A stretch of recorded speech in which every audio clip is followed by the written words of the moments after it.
Technology is one of the principal driving forces that made an imprint on one's life since life started. From e-learning to online ticket reservation and to e-banking, and from telecommunication to e-commerce, technology has changed almost every other aspect of our lives. It allows people to share information which they would otherwise be unable to attain.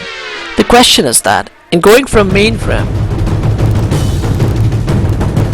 to iPad and from the sundial to the digital clocks, have we ourselves transformed from Homo sapiens to extreme technophiles? Technology, though always associated with modernization, is actually nothing new or modern, but is a constantly evolving process that had begun in the remote antiquity.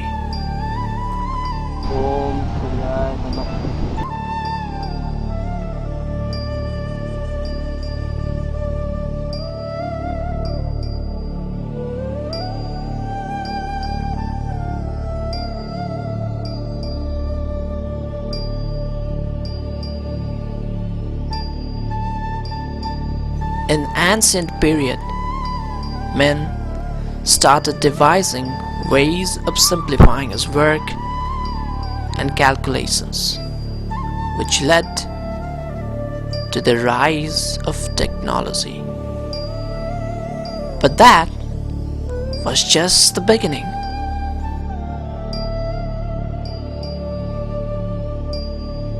The time not only passed by, but also the way we see it changed.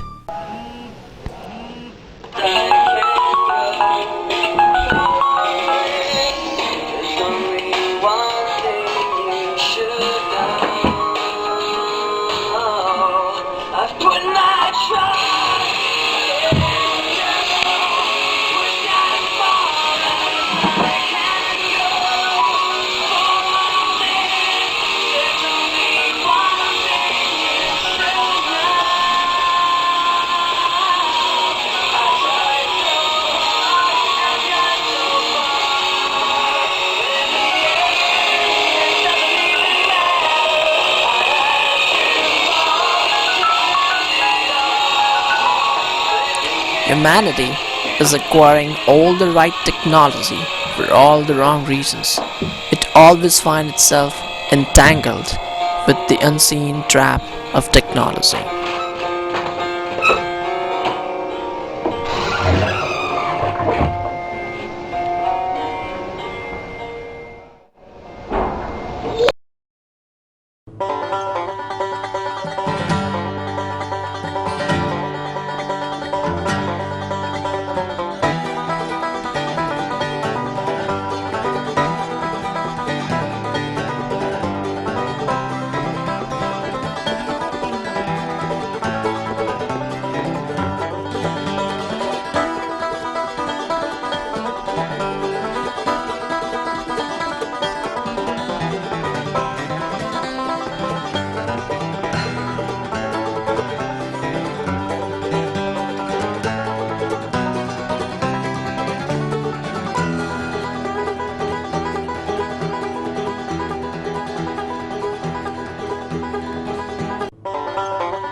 Youngsters are hooked to the cell phones to such an extent that they behave as if their very lives depend on talking and messaging on the phone. We can't help but call this an absolute dependence on technology to the extent of becoming slaves to it.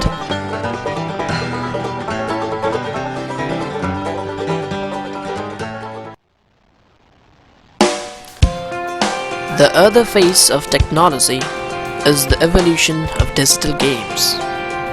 This has affected mostly the youth in today's era. Social isolation, bad effects on health, including obesity, vision impairment, and the muscular as well as skeletal disorders, learning of wrong values, overspent time are some of its ill effects.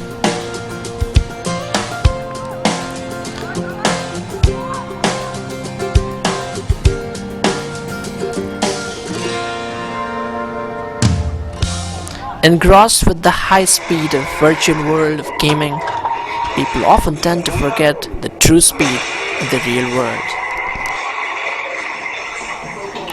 Games can confuse reality and fantasy. People who play more violent video games are more likely to have increased aggressive thoughts, feelings, and behaviors according to a scientific study. In most of the games we play today, we are awarded for the SOPHOMORE violence. We are granted many lives in the virtual games, but only one in real life. Among the variety of effects due to overuse of technology, the most immediate are social. The user withdraws from friends and family as he spends more time on computer. People become irritable when they are away from the chat windows. And digital world with terabytes of space in a hard disk, but not even a bit of space in our hearts.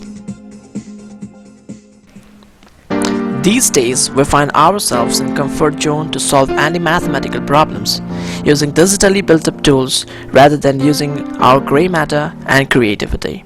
Our dependence on technology lies in the fact that we use it to perform an easy calculation, though they are merely designed for complex analysis.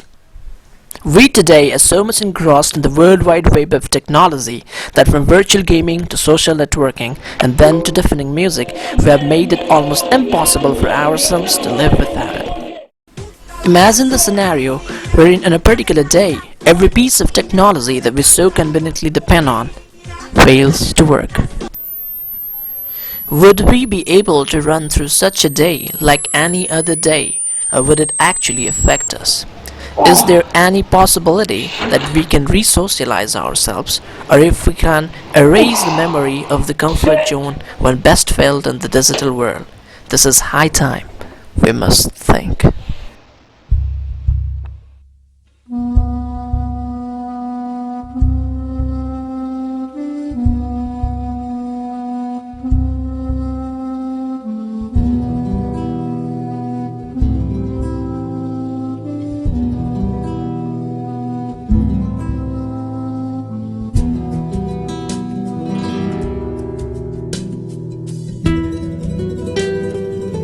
Games were much fun with friends than with the machines. The days when hang out with friends was more fun than a chat conversation, and real emotions were more preferable to smileys. When music had not lost its soul, and its meaning lay in the melody but not in its volume.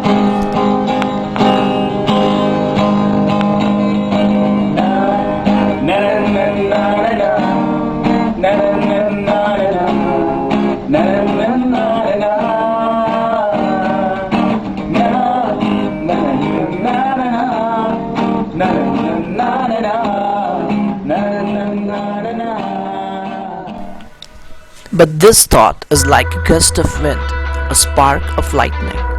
But yet again, when the digital world becomes active again, we feel ourselves being attracted towards it. You mustn't have played solitaire with the real cards, nor chess with the real king in years. The real games with the friends are forgotten, but the war with the machine continues.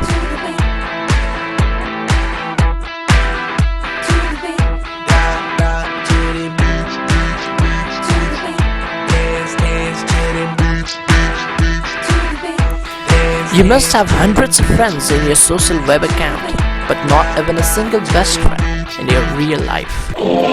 These days, loud music and fancy gadgets have become a modern trend. People with their earphones plugged in is a common sight. We would be left totally paralyzed and our routine would go haywire. The problem basically lies in technology being used as an end in itself, not as a means to an end. Does this mean we have evolved as slaves of technology?